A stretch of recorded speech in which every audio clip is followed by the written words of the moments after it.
Willie D Live. And the only thing, on every level, even when it comes to character, I want them to be have better character That's right, brother. than I have. We want all our kids to be better. We want all of our, bro. It's our, and I'm really big on. It's our turn, bro. Like it's our turn, and I feel like that even in my personal life. It's my turn now. How did you and Erykah get on good terms when y'all split? Were y'all always y'all split? Obviously, things went awry and y'all split up. But was there any venom there when y'all split? And y'all was still, it was an amicable split. Y'all were still friends. It was just y'all realized y'all couldn't be together. Yeah, and it wasn't even that. It was, we were together for about 4 years. And I had moved back home after Dre and I had one of our huge blowouts, and the way I felt, the story hadn't ended for me yet. I was still trying to figure out how I'm going to write a happy ending to this story. Shortly after, maybe a year after Puma was born, year maybe two. No, I take that back. It's about 3 or 4. Puma was 3 or 4 years old. And Dre called and he said, man, I'm finna get ready to make a new record. I need you. Why don't you come back out and help me out? And Erykah and I had been together for 3, 4 years. She'd cleaned me up. No more drugs and alcohol. I'm a father now. I still had a desire to be something or somebody, and I hadn't figured out how to create art again yet. So when Dre called, that feeling came back, and I wanted to go. And she didn't want me to go. She thought it was a bad decision. She thought, what's going to be different.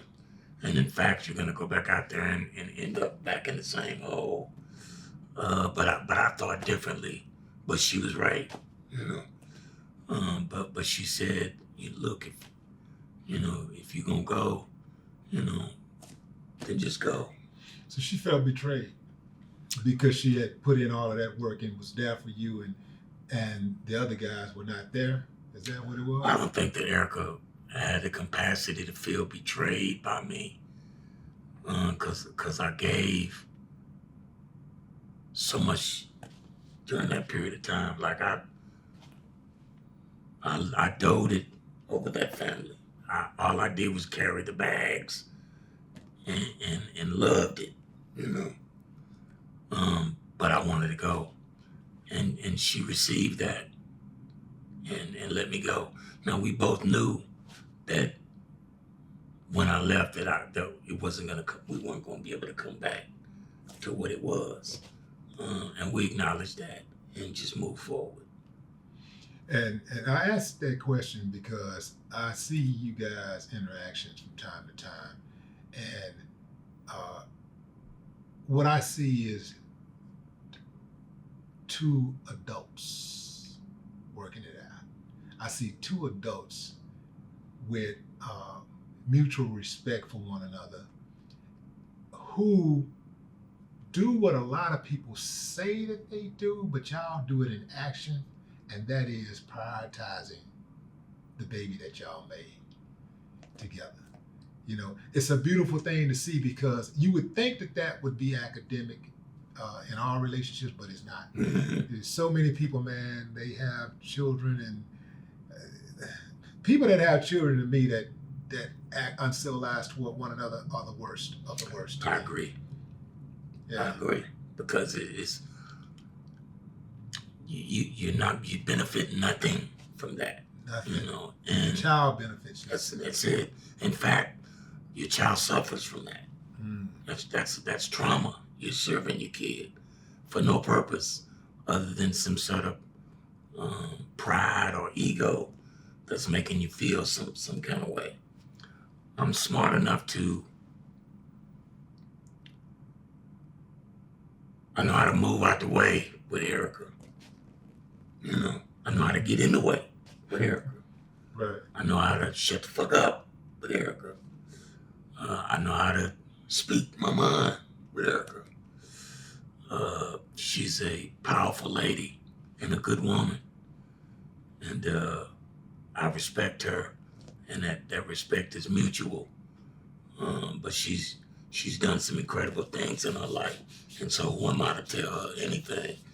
All I can do is be there for her and our daughter. And not just our daughters, Jay Electronica's daughter and 3000's son. You know, I'm here in this city. And so even though Seven's at school, he's in Colorado. But if I can be there for those kids in any kind of way, then I'm gonna be there, you know, in lieu of their fathers who I respect, because I would expect the same thing from them. That's dope.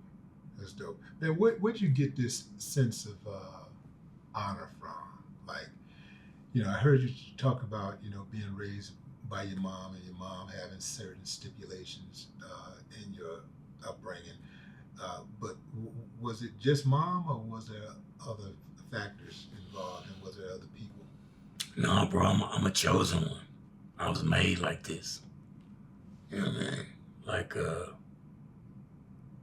give you a perfect example. This a tattoo I got on my arm. Chinese characters. I was about 35, 36. I was messing with some old gal. She want to get tattoos. Now, I don't want to get no woman's name on me. That ain't what I'm doing. But we in a tattoo place, and they got these characters on the wall, and underneath these characters, letters. And so I said, I'll get her name on my thing in these Chinese characters so it'll appease everybody. Come to find out, these characters don't mean that. And so I went many years not knowing what the hell it was on my arm. Somebody asked me that, and this happened about maybe 3 weeks ago, maybe a month ago. Somebody said, what does that mean? And I said, you know what, I really don't know. And told them the story I just told you. They said, well, if you take a picture of it and put it in Google Translate, that's what I was thinking. It'll tell you. And so I was like, that's interesting. I took the picture and put it in Google Translate, and it translate back, never give up. Ooh, that's chosen. Ain't that something? Yeah. Chosen one, bro. Yeah. God wrote on me, man. Yeah. And so I'm just walking the path, man, and I'm proud to do it. I feel good about it. I think all that pain was purposeful. And now that I'm back in my right mind, I'm finna pour that pain out, and it's gonna make some flowers where I pour it out at. And I'm pouring it out for these babies, not just mine, not just yours, but ours. Yeah. You know? Yeah. I'm trying to help bring to Dallas what you guys brought to Houston. Yeah. Because they never got their chance, you know. Yeah. Erykah had to go to the East Coast to do it. I had to go to the West Coast to do it. But now that we back here together and we grown and we got understanding, we should make it happen here together. That'd be dope, and I think the support would be overwhelming because the respect is already there. The respect is there. Y'all got the connections. Y'all know every damn body, and more importantly, everybody know y'all. Because it's one thing for somebody to say, "I know D.O.C," but yeah, but do D.O.C know you? Because D.O.C don't know you, can't nothing get done. But yeah, that's how you get it done, though. Oh yeah, man, that would be the response would be overwhelming. It would be a line around Cowboy Stadium, whatever they call that stadium. What do they call it? AT&T, right? Be a line around that stadium, man. People trying to get signed with y'all. That was. Man, the way Jerry acting these days, it might be the only line around there that Jerry's just playing with these boys' money like that. You know what I'm saying?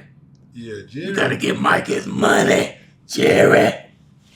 Who you talking about? Michael Parsons? Mm-hmm. So Jerry, how do y'all feel about Jerry Jones out here? Because I'm gonna tell you like this. I'm gonna tell you straight up. I used to like the Cowboys, but then when I found out what type of dude Jerry Jones was, I really started disliking. And Dak Prescott and that other boy that used to be the running back. When I found out them boys kind of be tap dancing and stuff, and they scared of the man, I was like, man, nah. I always go I back can't to support that. my thing is always will. My thing is always who am I? You know,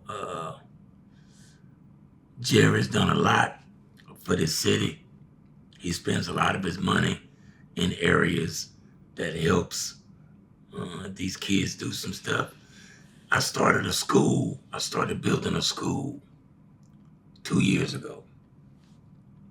Jerry put some of his money into my school. Badu put her money into my school. Snoop put $200,000 into the school. We raised close to $1 million to build this curriculum to start teaching these kids a better way. You know, the school is called the Dreams Experience Academy. Okay. The DEA for short, right? This is the good dope that we building over here. It's too bad you can't use that as a slogan. I know. You know, like at least on paper you can. But Good dope. when I made the documentary film, one of the last scenes of the film is me giving back to these babies. Now, I didn't know when I made the film that would turn out to be what really happened in my life. But one of the people in the Dallas Chamber of Commerce, Dallas Regional Chamber, saw the film and heard my spiel and was like, we really believe in that dream. And they seeded it. And I've been building it for about 2 years. And the curriculum is based around 4 verticals in the entertainment and technology field. That is gaming, music, the creator economy, and software development. Okay. And we've built some really amazing partnerships in the last year. One of them is a company owned by Jerry Jones, a gaming company. And they've really been a great asset to us, building these programs and getting this school up and running. I went and spoke at Yale University at their Innovation Summit a couple months ago. And Yale has signed on to be a partner. There was a lady from New York University's School of Tisch that was in the audience. NYU has signed on to be a partner in the school. And Howard University has signed on to be a partner in the school because what we're teaching is the jobs of tomorrow. It's a $3 trillion business that we're underrepresented in. And they're not coming to the hood, for lack of a better way of putting it, to find these next Elon Musk. We don't need no more Elon Musks. We need some Elon Dusks. You know what I mean? And so I'm trying to give these kids these opportunities and these lessons that they won't get otherwise. Coding and the like.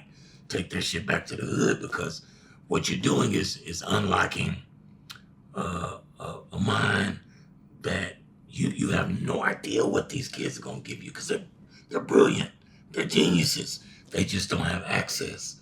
So I'm using all of these blessings that God has given me to give these kids access, and at the same time, if I'm being honest, begin to build my team, my security force, my backdrop for the ideas and the things that I want to see happen. You know, I don't want them to have. I don't want the other team to be the only person that's